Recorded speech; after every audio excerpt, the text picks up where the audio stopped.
Hello everyone, welcome to MS classes. आज की class में हम वेव ऑप्टिक्स के सारे इम्पॉर्टेंट डेरिवेशंस और टॉपिक करने वाले हैं। ये क्लास काफ़ी इम्पॉर्टेंट रहने वाली है सभी बोर्ड एग्जामिनेशन वाले बच्चों के लिए। और अगर आप चैनल पे नए हैं और चैनल को सब्सक्राइब नहीं किया है तो चैनल को सब्सक्राइब जरूर कर लें और वीडियो को लाइक करें और शेयर जरूर करें ताकि बाकियों तक भी ये वीडियो पहुंच सके। करते हैं स्टार्ट आज की class with our first topic, reflection on the basis of wave theory. है वेव ऑप्टिक्स में जो टॉपिक आता है हाइजेंस प्रिंसिपल, ठीक है। हाइजेंस प्रिंसिपल के ऊपर बेस्ड है, ठीक है। तो मैं कुछ डेरिवेशन वाले टॉपिक ले रही हूँ, थ्योरी वाला टॉपिक नहीं ले रही हूँ यहाँ पर। हाइजेंस प्रिंसिपल में आपने उसके प्रिंसिपल दोनों लर्न कर लेने हैं और उस वेव थ्योरी के ऊपर बेस्ड है ये topic, reflection on the basis of wave theory. Reflection यानी कि angle of incidence is equals to angle of refraction, ये हमने प्रूव करना है on the basis of wave theory. Okay, then इसके लिए हम क्या लेंगे, एक रिफ्लेक्टिंग सरफेस लेंगे, ठीक है। और सपोज हमने यहाँ पर ले लिया plane wave front A B, plane wave front ले लिया। यहाँ से रे जो है वो इंसिडेंट करी, ठीक है, यहाँ से रे इंसिडेंट करी, ठीक है। और ये रिफ्रैक्ट हो गई इस साइड, ये रिफ्रैक्ट हो गई इस साइड, ठीक है, दोनों रिफ्रैक्ट हो रही हैं। तो यहाँ से सेकेंड वेव फ्रंट बन गया डी सी, ठीक है। तो यहाँ पर ये पूरा का पूरा एंगल ऑफ रिफ्रैक्शन है फॉर वेव फ्रंट, ये पूरा का पूरा एंगल ऑफ इंसिडेंट है फॉर वेव फ्रंट, ठीक है। और यहाँ से हम नॉर्मल ड्रॉ करते हैं नॉर्मली, ठीक है। तो यहाँ से ये जो नॉर्मल ड्रॉ करते हैं, this is angle of refraction from ray and this is angle of incident, ठीक है। तो ये हमारे पास है इंसिडेंट वेव फ्रंट, ठीक है। और ये है हमारे पास रिफ्रैक्टेड वेव फ्रंट, ठीक है, रिफ्लेक्टेड वेव फ्रंट। ओके, ये इसकी डायग्राम है और इसमें हमने angle of incidence is equals to angle of refraction prove करना है, ठीक है। तो सबसे पहले कंस्ट्रक्शन में आपने इसको थोड़ा नॉर्मली जो है एक्सप्लेन कर देना है और जो न्यू वेव फ्रंट यहाँ पर सी डी बना है उसके अकॉर्डिंगली हम यहाँ पर प्रूव करेंगे। एक मेथड मैंने पीछे जो क्लास लगाई थी वहाँ पर हमने करवाया था जब हमने दोनों के टाइम लेकर, ठीक है, प्लस किए थे, ठीक है, time plus T1 plus T2। अब जो इसका जो सेकेंड मेथड है वो लेकर मैं यहाँ पर सॉल्व करवा रही हूँ। लेट कर लेते हैं हम ट्राइंगल, ठीक है। यहाँ पर let the angle of incident, let angle of incident and angle of refraction respectively, ठीक है, उसको हम सॉल्व कैसे करेंगे, फ्रॉम ट्राइंगल। ट्राइंगल ले लेते हैं ए बी सी, ठीक है, and triangle D C B, ठीक है, डी सी बी। एक हमने ट्राइंगल ले ली ए बी सी, एक हमने ट्राइंगल ले ली डी सी बी, ठीक है। इन दोनों ट्राइंगल में आप देख सकते हो यहाँ पर जो एंगल है, ठीक है, angle of B A C and angle of C D B. ये जो बी ए सी है this is perpendicular and C D B this is also perpendicular. तो ये वाली साइड हाइपोटेन्यूज होती है। तो ये दोनों एंगल क्या है, each of 90 degree, normal act करें ना, this is a normal for this. तो एंगल कौन सा बनाएंगे इस वेव फ्रंट के ऊपर, 90 डिग्री का एंगल बनाएंगे। B A C is equals to C D B, तो ये क्या है, 90 डिग्री का एंगल है। बी सी दोनों में कॉमन है, B C is equals to B C, दोनों में कॉमन है, दिस इज कॉमन, ठीक है। एंड लास्ट आप देख सकते हो ए सी एंड दूसरा बी डी, ये दोनों क्या है, each is equal to C T, क्योंकि एयर है, एयर में स्पीड कितनी होगी c, और एयर में वेव को ट्रेवल करने में टाइम भी t लगेगा। तो यहाँ से लेकर जब यहाँ तक वो ट्रेवल करेगी तो ये डिस्टेंस सी टी होगा, यहाँ से लेकर जहाँ तक ट्रेवल करेगी तो ये भी डिस्टेंस क्या होगा, C T. A C is equals to B D because this distance is C T, ठीक है, सी टी डिस्टेंस हो गया। अकॉर्डिंग टू दिस ये तीन चीजें हो गई, एक हमने ले लिया एंगल और दो ले ली हमने एस साइड, या इसको हम एस एस भी बोल सकते हैं।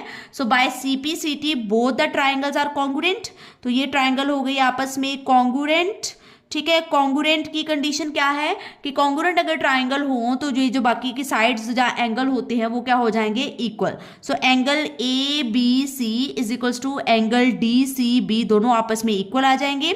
सो ए बी सी क्या है, I angle, and D C B क्या है, R angle. So angle I is equals to angle R, जो कि रिफ्लेक्शन का लॉ है वो हमने यहाँ पर प्रूव कर दिया। ठीक है। सो ये बहुत ही ईजी मेथड है जिसमें आपने दो ट्राइंगल लेकर उन दोनों ट्राइंगल को कॉन्ग्रुएंट प्रूव करना है। और मैथ्स में आप लोगों ने कॉन्ग्रुएशन की कंडीशन पढ़ी हुई है, 3 स्टेप हमने लेने होते हैं, चाहे साइड एंगल साइड ले लो, चाहे तीनों एंगल ले लो, चाहे तीनों साइड ले लो। चलो हमने मैथ यहाँ पर नहीं पढ़ाना है, हमने यहाँ पर फिजिक्स करनी है तो ज़्यादा डिटेल में नहीं मैथ में जाएंगे। तो ये 3 हमने कंडीशन ले ली, एक 90 डिग्री का एंगल है, कॉमन है, सी डिस्टेंस है, तो ये कॉन्ग्रुएंट होंगी। अगर दो ट्राइंगल कॉन्ग्रुएंट है तो उसके जो फर्दर एंगल है जो साइड्स है वो इक्वल हम प्रूव कर सकते हैं। सो यहाँ पर एंगल आई और एंगल आर वेव थ्योरी से हमने इसको प्रूव कर दिया। सो this is a reflection on the basis of wave theory. ठीक है, I hope it is clear. Second topic है इसका reflection on the basis of refraction on the basis of wave theory. Means हमने यहाँ पर क्या प्रूव करना है, स्नेल लॉ को प्रूव करना है। स्नेल लॉ प्रूव करना है यानी कि हमने प्रूव करना है sine I upon sine R that is equals to refractive index, जहाँ हम इसको लिख सकते हैं, इसको ऐसे भी लिख सकते हैं v1 upon v2 different velocity में। ठीक है, ऐसे भी प्रूव हो सकता है, या फिर हम इसको ऐसे भी लिख सकते हैं refractive index of 2 with respect to 1। ठीक है, तो ये अब हमने प्रूव करना है। ठीक है, तो सबसे पहले डायग्राम बनाते हैं। ठीक है, सो इसके लिए हमारी डायग्राम क्या आ जाएगी, हमने ट्रांसपेरेंट मीडियम लेना है। This is suppose this is a incident wave front. ठीक है, ये हमने ले लिया A B, this is a incident wave front. ठीक है, इंसिडेंट वेव फ्रंट ये ले लिया। यहाँ से रे ऑफ लाइट इंसिडेंट करी नॉर्मली, यहाँ से रे ऑफ लाइट इंसिडेंट करी नॉर्मली। ठीक है, तो यहाँ से जो है रे ऑफ लाइट अंदर क्या हो जाएगी, बेंड। ठीक है, तो यहाँ से एक सेकेंड वेव फ्रंट बन गया। ठीक है, दिस इज डी। ठीक है, ये वेव फ्रंट बन गया। अब यहाँ पर एयर है तो यहाँ पर वेलोसिटी अलग होगी, तो ये डिस्टेंस कितना हो जाएगा, v1 इंटू टी। और यहाँ पर जो वेलोसिटी है वो कितनी हो जाएगी, ये डिस्टेंस कितना हो जाएगा, v2 इंटू टी। ठीक है, तो यहाँ पर वेलोसिटी अलग होगी, यहाँ पर वेलोसिटी अलग होगी क्योंकि वो एयर से डेंसर मीडियम में आ रहा है। ठीक, ये एयर मीडियम है। ठीक है, इसकी वेलोसिटी है v1, ये है डेंसर मीडियम। ठीक है, इसकी वेलोसिटी है v2। तो ये हमारे पास क्या बन गया, this one is a refracted, इस पॉइंट को हम सी ले लेते हैं, C D. This is a refracted wave front. ठीक है, रिफ्रैक्टेड वेव फ्रंट बन गया। ये एंगल है हमारा आई। ठीक है, सिमिलरली यहाँ से अगर हम नॉर्मल ड्रॉ करते हैं तो ये एंगल हमारा कितना हो जाएगा, आर। सिमिलरली ये वेव फ्रंट सेकेंडरी वेव या रिफ्रैक्टेड वेव फ्रंट का एंगल हो गया आर। तो यहाँ पर हमने sine I upon sine R को रिफ्रैक्टिव इंडेक्स के इक्वल प्रूव करना है। ठीक है, सो उसके लिए हमने क्या ले लेना है, सबसे पहले हम राइट एंगल ट्राइंगल वाला मेथड में करवा रही हूँ यहाँ पर। सो राइट एंगल ट्राइंगल लेंगे, ट्राइंगल ए बी सी। ठीक है, देखो ए बी सी, अब ये नॉर्मल है तो यहाँ पर 90 डिग्री का एंगल होगा। ठीक है, ए बी सी में जो साइन ऑफ एंगल है B A C, this is B A C, जिसको हम आई लिखेंगे आगे। ठीक है, या इसको साइन आई डायरेक्ट भी लिख दो, साइन आई। ठीक है, ये किसके इक्वल होता है, परपेंडिकुलर ओवर हाइपोटेन्यूज। सो आप देख सकते हो यहाँ पर परपेंडिकुलर कौन सा है, बी सी, और हाइपोटेन्यूज कौन सा है, ए सी। तो हम इसको लिख सकते हैं B C upon A C. Okay, ये हो गया हमारे पास एंगल ऑफ आई। उसके बाद राइट एंगल ट्राइंगल हम ले लेते हैं A D C, A D C. अब यहाँ पर राइट एंगल है। ठीक है, तो यहाँ पर हमने ले लेना है sine of angle of D C A, ये बन जाएगा हमारा साइन आर, और साइन आर किसके इक्वल आ जाएगा, A D upon A C, A D upon A C. ठीक है, this is A D perpendicular upon A C hypotenuse. ठीक है, सो परपेंडिकुलर अपॉन हाइपोटेन्यूज होता है। ठीक है, दो इक्वेशन आ गई, ये ले लो 1, ये ले लो 2। ठीक है, डिवाइडिंग 1/2, 1 और 2 को हम कर देंगे डिवाइड कर देंगे, दोनों इक्वेशन को डिवाइड कर देंगे, दोनों इक्वेशन को। तो ये आ जाएगा sine I upon sine R, ऊपर आ जाएगा बी सी अपॉन ए सी, और ये नीचे वाली टर्म ऊपर रेसिप्रोकल हो जाएगी, ए सी अपॉन ए डी। ए सी से ये ए सी कैंसिल हो गए। यहाँ पर बी सी की वैल्यू कितनी थी, B C is v1 T, और सी डी की वैल्यू कितनी है, यहाँ पर ए डी की वैल्यू कितनी है, v2 डी। तो हम इसको पुट कर देंगे v1 टी, एंड यहाँ पर आ जाएगा v2 टी।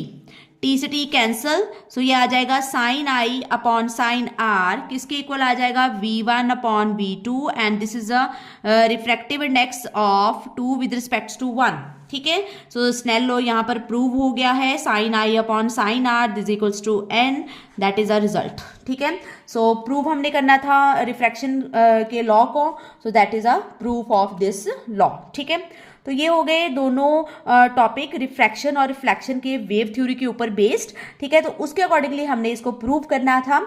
ठीक है, तो ये हो गया हमारा प्रूफ। नेक्स्ट है कि अगर हम वेव थ्योरी की बात करें तो वेव थ्योरी के अकॉर्डिंगली प्रिज्म का, लेंस का और मिरर का कैसा बिहेवियर होता है।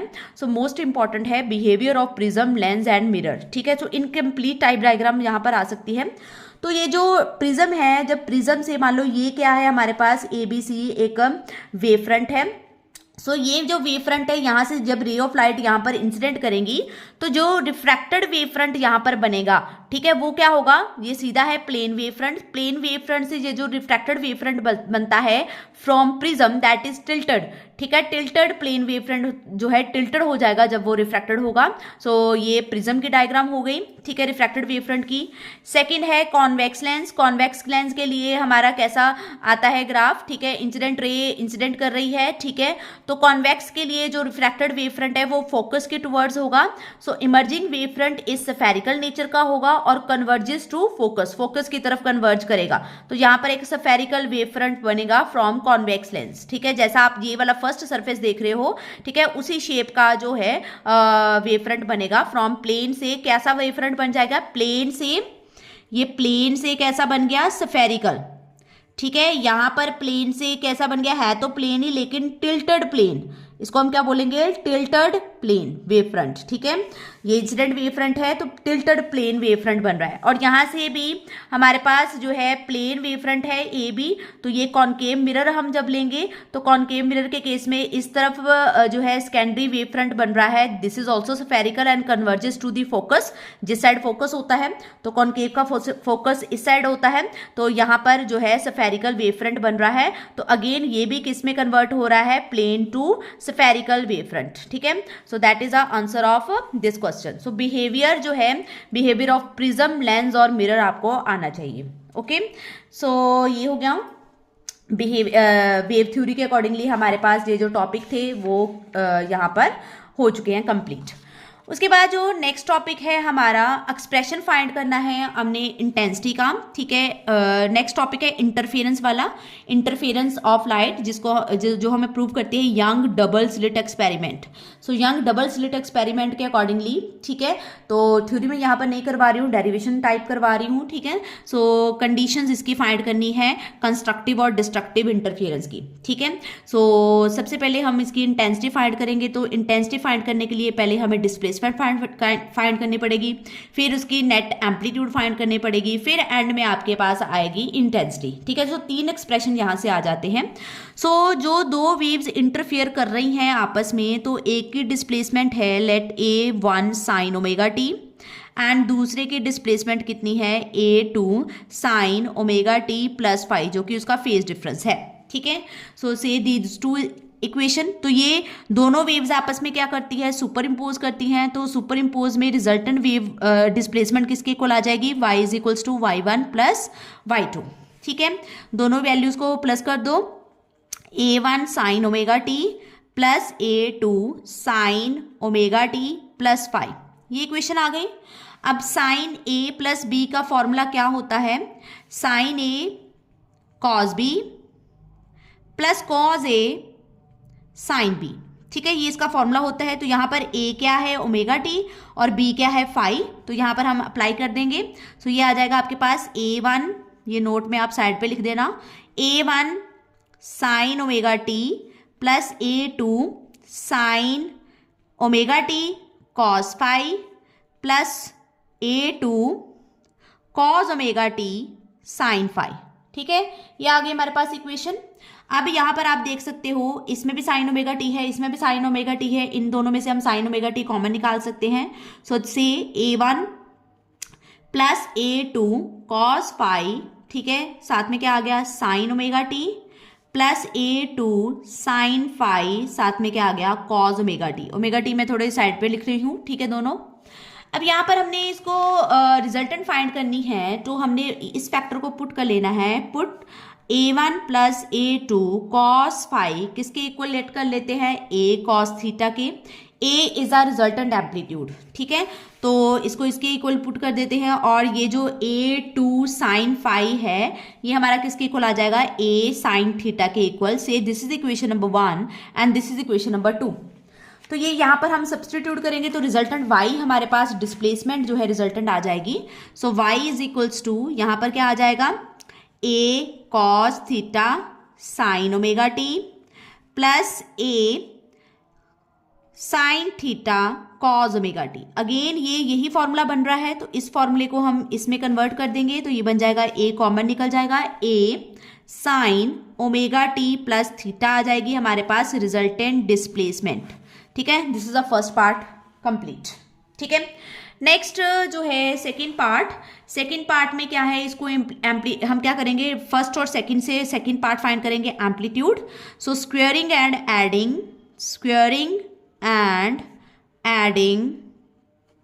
1 and 2, 1 और 2 को हम स्क्वायर और ऐड करेंगे, तो ये आ जाएगा A1 plus A2 cos phi whole square plus A2 sine phi whole square. इस साइड ए स्क्वायर कॉमन निकाल देंगे, cos square theta plus sine square theta. अब आपको पता है ये आइडेंटिटी है, so cos square theta plus sine square theta क्या होता है 1, तो ये बन जाएगी हमारे पास ए स्क्वायर अकेले।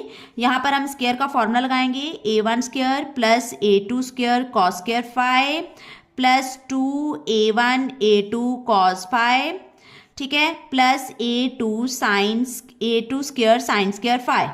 ये आ गई हमारे पास इक्वेशन। अब आप देख सकते हो यहाँ पर भी A2 है, यहाँ पर भी A2 है, एक कॉस स्क्वायर फाई है, एक साइन स्क्वायर फाई है, तो यहाँ से जब कॉमन निकालोगे तो ये भी 1 हो जाएगा जो कॉमन निकलेगा। So A1 square plus A2 square plus 2A1 A2 cos phi किसके इक्वल है, एम्पलीट्यूड के, तो यहाँ पर मैं एम्पलीट्यूड लिख लेती हूँ।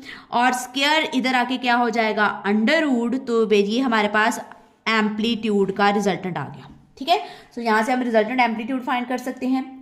नेक्स्ट पार्ट क्या है, सो नेक्स्ट पार्ट में हमने फाइंड करनी है resultant intensity. So as we know intensity is directly proportional to amplitude square, ठीक है, and I1 is directly proportional to A1 square, I2 is directly proportional to A2 square. यहाँ पर हम proportionality constant लगाएंगे K A square, यहाँ पर भी हम लगाएंगे K A1 स्क्वायर, यहाँ पर भी हम लगा देंगे K A2 स्क्वायर। सो K कॉमन निकल के कैंसिल ही हो जाएगा, तो मैं इक्वेशन में नहीं लिख रही हूँ यहाँ पर। ठीक है, तो ये आ जाएगी हमारे पास, A स्क्वायर को हम पुट कर देंगे I, यहाँ से हम A1 स्क्वायर की वैल्यू फाइंड कर सकते हैं, दिस इज I1, के तो मैं वैल्यू कॉमन निकाल के काट रही हूँ, ये आ जाएगी I1, ये आ जाएगी I2। आप चाहो तो यहाँ पर एक स्टेप और कर सकते हो वैल्यू सब्सटीट्यूट करके, प्लस यहाँ से हम A1 की वैल्यू फाइंड कर लेते हैं। A1 स्क्वायर है, के कांस्टेंट कट हो जाएगा, स्क्वायर है तो ये इधर आके क्या हो जाएगा, अंडर रूट, तो जब सिंगल A1 की वैल्यू पुट करोगे तो ये आ जाएगा under root 2 into under root I1, ये आ जाएगा 2 इंटू अंडर रूट I2, साथ में क्या आ जाएगा cos phi. So this is a resultant intensity. ठीक है, सो रिजल्टेंट इंटेंसिटी का हमारे पास ये फॉर्मूला आ गया है। ठीक है, अब हमने फाइंड करनी है अकॉर्डिंग टू दिस कंस्ट्रक्टिव और डिस्ट्रक्टिव इंटरफेरेंस की कंडीशंस फाइंड करनी है, जिसमें ये जो फैक्टर होता है इस फैक्टर को हम क्या बोलते हैं, इंटरफेरेंस टर्म। ठीक है, interference term, this is called interference term. Okay, तो अब हम नेक्स्ट पार्ट इसका करेंगे, कंस्ट्रक्टिव और डिस्ट्रक्टिव की कंडीशन फाइंड करेंगे। तो कंस्ट्रक्टिव की कंडीशन कब आती हैं, ठीक है, कंस्ट्रक्टिव सबसे पहले हम फाइंड करेंगे constructive condition for constructive interference. ठीक है, सो कंस्ट्रक्टिव इंटरफेरेंस के लिए हमारे पास क्या आ जाएगा, कंस्ट्रक्टिव इंटरफेरेंस तब होती है जब एक वेव का क्रस्ट और दूसरे वेव का क्रस्ट इंटरफेयर करे, ट्रफ और ट्रफ आपस पे इंटरफेयर करे, तो वो कंस्ट्रक्टिव इंटरफेरेंस होती है, तो उसमें मैक्सिमम इंटेंसिटी हो जाती है। सो कॉस फाई इस केस में क्या होना चाहिए, 1 होना चाहिए। तो 1 कब होती है फाई की कॉस की वैल्यू, जब वो 0 डिग्री पे हो, 2 पाई पे हो, 4 पाई पे हो, तब उसकी वैल्यू 1 होती है। ठीक है। तो यहाँ पर आपके पास रिलेशन है पाथ डिफरेंस का, ठीक है। सो 2 पाई पी अपॉन लैम्डा किसके इक्वल आ जाएगा, 0 पे होगा, 2 पाई पे होगा, 4 पाई पे होगा एंड सो ऑन। तो हमारे पास P का ये जो पार्ट डिफरेंस है इसका एक जनरलाइज रिलेशन बन जाएगा, क्योंकि आप देख सकते हो यहाँ पर n की वैल्यू जो है आएगी, ठीक है। यहाँ से आप फाइंड करोगे ना P की वैल्यू, तो P की वैल्यू जब आप फाइंड करोगे तो ये लैम्डा ऊपर आ जाएगा, 2 पाई नीचे डिवाइड, तो 0 अपॉन 2 पाई 0 ही आ जाएगा। जब यहाँ फाइंड करोगे, ठीक है, यहाँ फाइंड करोगे तो क्या आ जाएगा, 2 पाई इंटू लैम्डा बाय 2 पाई। जब यहाँ फाइंड करोगे तो क्या आ जाएगा, 4 pi into lambda by 2 pi and so on. ये 2 पाई से 2 पाई कैंसिल, यहाँ पर 2 आ जाएगा। तो P की वैल्यू कितनी आ जा रही है, 0 आ रही है, लैम्डा आ रही है, 2 लैम्डा आ रही है, आगे 3 लैम्डा आ जाएगी एंड सो ऑन। तो जनरलाइज इसकी कितनी आ जाएगी, पार्ट डिफरेंस किसके इक्वल आ जाएगा, n लैम्डा के इक्वल आ जाएगा। फॉर कंस्ट्रक्टिव इंटरफेरेंस में जो पार्ट डिफरेंस है वो कितना आ जाएगा, n लैम्डा। ओके, अब हमने फाइंड करनी है डिस्ट्रक्टिव इंटरफेरेंस की कंडीशन।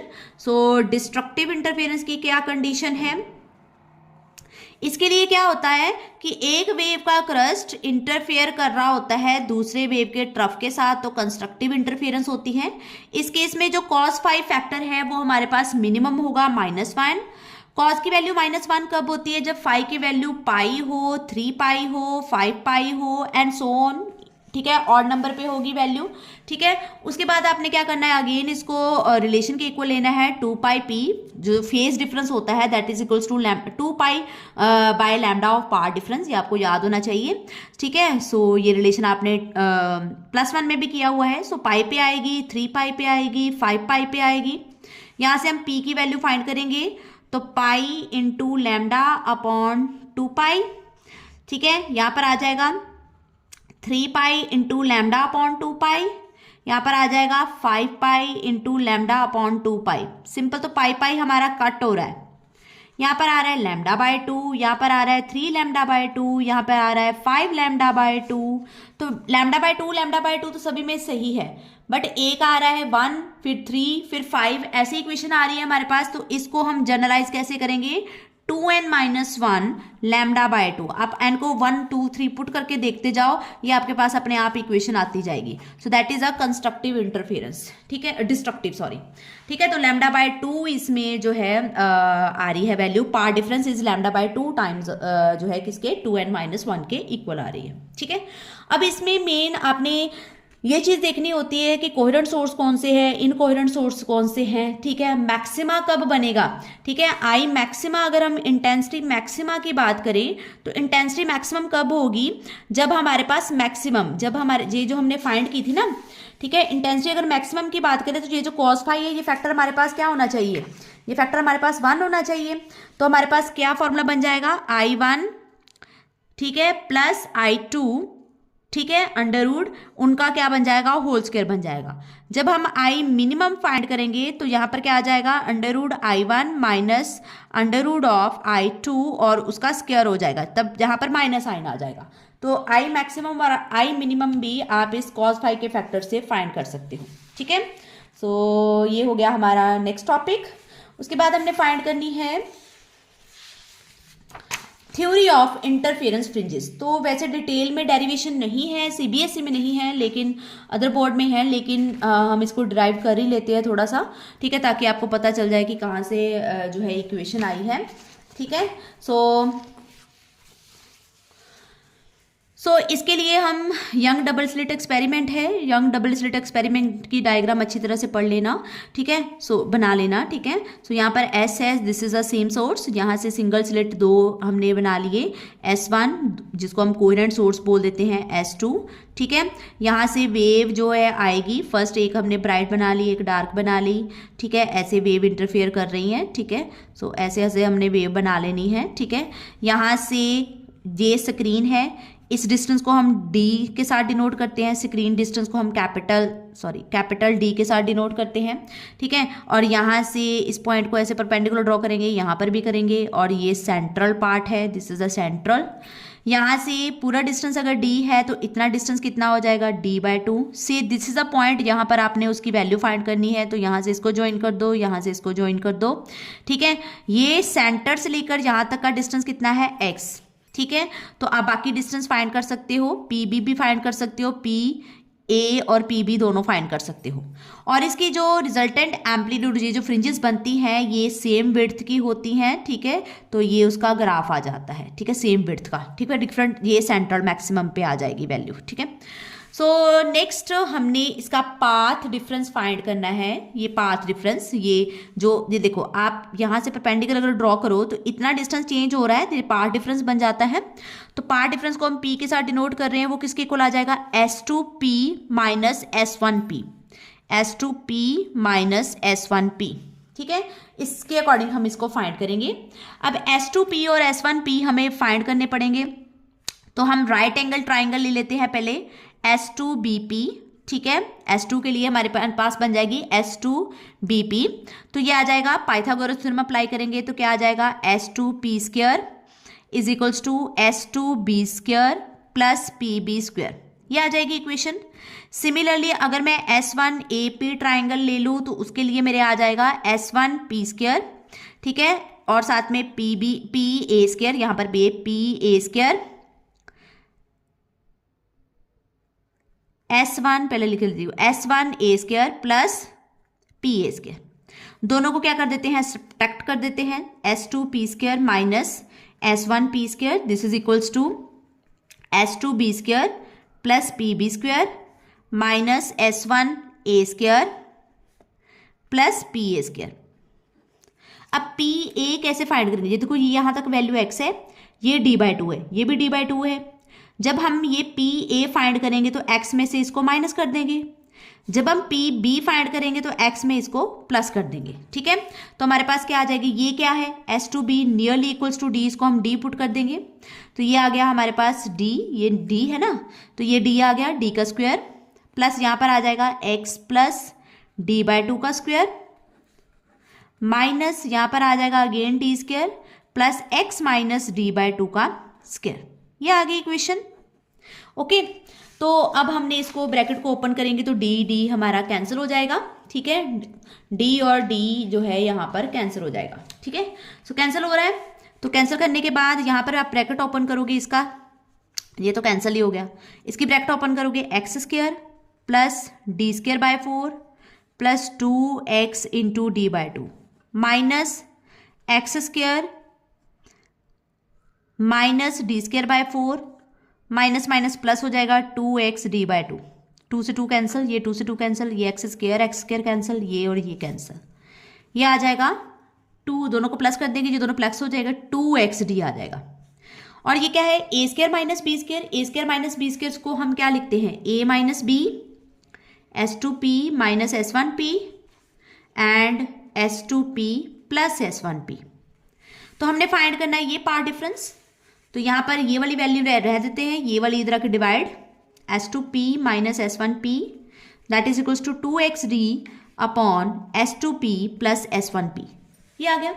अब ये S1p और S2p क्या है, नियरली इक्वल्स टू D है, इसको भी हम D पुट कर देंगे, इसको भी D पुट कर देंगे, तो ये आ जाएगा 2xd upon D plus D, ये बन गया 2xd अपॉन 2D, 2 से 2 कैंसिल, तो ये जो पार्ट डिफरेंस है हमारा P वो कितना आ गया, xd अपॉन D, ये आप देख सकते हो पार्ट डिफरेंस आ गया। अब हमने ब्राइट और पोजीशन फाइंड करनी है डार्क फ्रिंजेस की, और फ्रिंज विड्थ फाइंड करनी है। सो फर्स्ट हम फाइंड करते हैं ब्राइट फ्रिंज की पोजीशन, ठीक है, पोजीशन ऑफ ब्राइट फ्रिंज।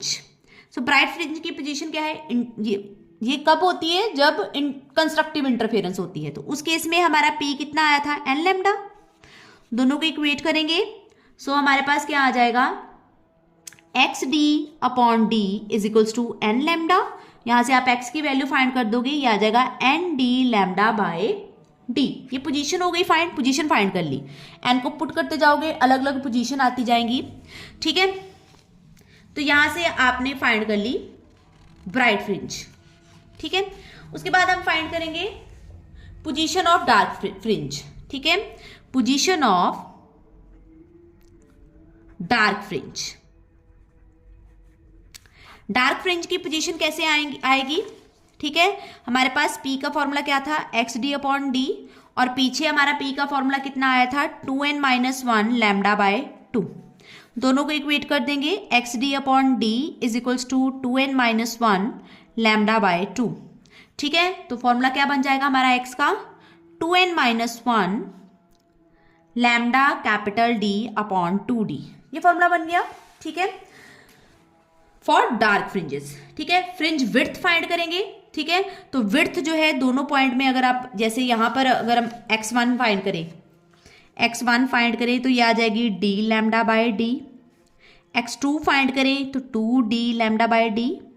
ठीक है, विड्थ फाइंड करेंगे, विड्थ को बीटा के साथ डिनोट करते हैं, तो बीटा किसके इक्वल आ जाएगी, 2d lambda by D minus d lambda by D, तो माइनस करके क्या आ जाएगा, d लैम्डा बाय डी ही आ जाएगा। जितनी फ्रिंज विड्थ ब्राइट फ्रिंज की होती है, ठीक है, उतनी ही डार्क की होती है। तो यहां पर आप खुद से सॉल्व कर लेना, beta is equals to D lambda by D ही आ जाएगा। आप एन को एक बार 1 पुट कर लो, फिर 2 पुट कर लो, दोनों को माइनस कर दो, you will get the fringe width. ठीक है, सो ये हमारे पास आ गई फ्रिंज थ्योरी। ठीक है, तो इस पर बेस जो है वो आपको न्यूमेरिकल मैंने कल ही करवा दिए थे। ठीक है, सो नेक्स्ट हमारा होता है टॉपिक डिफ्रैक्शन ऑफ लाइट वाला। ठीक है, सो डिफ्रैक्शन ऑफ लाइट में आप लोगों ने जो है पढ़ लेना है, फ्रैनहोफर डिफ्रैक्शन है, ठीक है, फ्रेजनल डिफ्रैक्शन है, 2 तरह की डिफ्रैक्शन है। ठीक है, तो उसको आपने फाइंड आउट कर लेना है। उसमें आता है सिंगल स्लिट एक्सपेरिमेंट। ठीक है, क्या आएगा, सिंगल स्लिट एक्सपेरिमेंट। ठीक है, सो सिंगल स्लिट एक्सपेरिमेंट आता है इसमें। ठीक है, तो उसकी डायग्राम कैसे बनती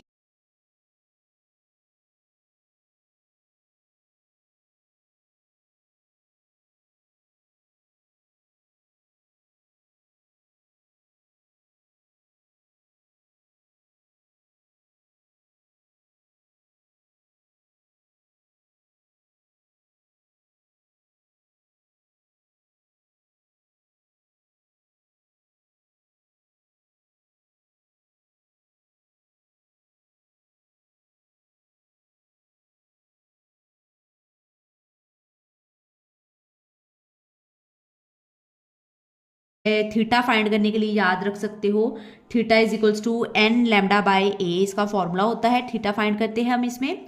एंड सेकेंड, इसकी जो फ्रिंज सेंट्रल की फ्रिंज विड्थ होती है, ठीक है, सेंट्रल मैक्सिमम की जो फ्रिंज विड्थ होती है वो बाकी फ्रिंज विड्थ से डबल होती है। ये रिलेशन इसमें एक इम्पॉर्टेंट है। ठीक है, ठीक है, तो समटाइम इसको, उसके बाद आता है छोटा सा फ्रेजनल डिस्टेंस। सो फ्रेजनल डिस्टेंस जो है उसका जो फॉर्मूला होता है, ठीक है, फ्रेजनल डिस्टेंस। सो फ्रेजनल डिस्टेंस का जो फॉर्मूला होता है, डी एफ से हम इसको डिनोट कर रहे हैं, this is equals to A square upon lambda. So आप अब सिलेबस जब चेक करोगे तो वहाँ पर लिखा है सिर्फ इसके फॉर्मूले ही हमने लेने हैं। ठीक है, तो नो डेरिवेशन इज हियर, सो ऐसे याद रख लेना है। ठीक है, तो नेक्स्ट लास्ट क्वेश्चन है आज की क्लास का। ठीक है, जिसमें हमने देखना है डिफरेंस बिटवीन, ठीक है, difference between interference and diffraction. So interference क्या है, interference is a result of superposition of secondary waves starting from 2 different wave front originating from 2 coherent source. जैसे हमने पीछे डायग्राम बनाई थी कि ओरिजिनेट हो रही है 2 डिफरेंट सोर्सेज से, यहाँ से। ठीक है, तो उसकी पूरी इंटरफेरेंस वाली डायग्राम है।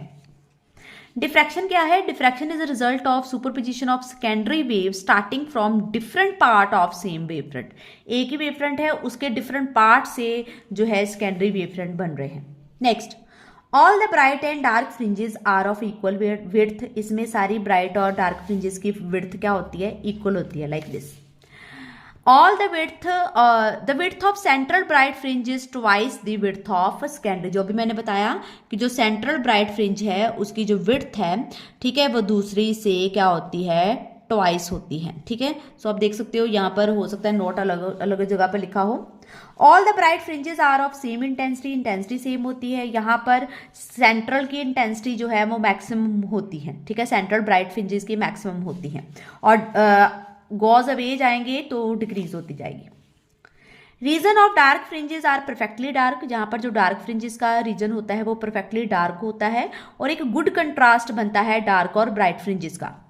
यहाँ पर ये जो डार्क फ्रिंजेस का जो रीजन होता है नॉट परफेक्टली डार्क, और यहाँ पर जो कंट्रास्ट बनता है वो काफ़ी पुअर होता है।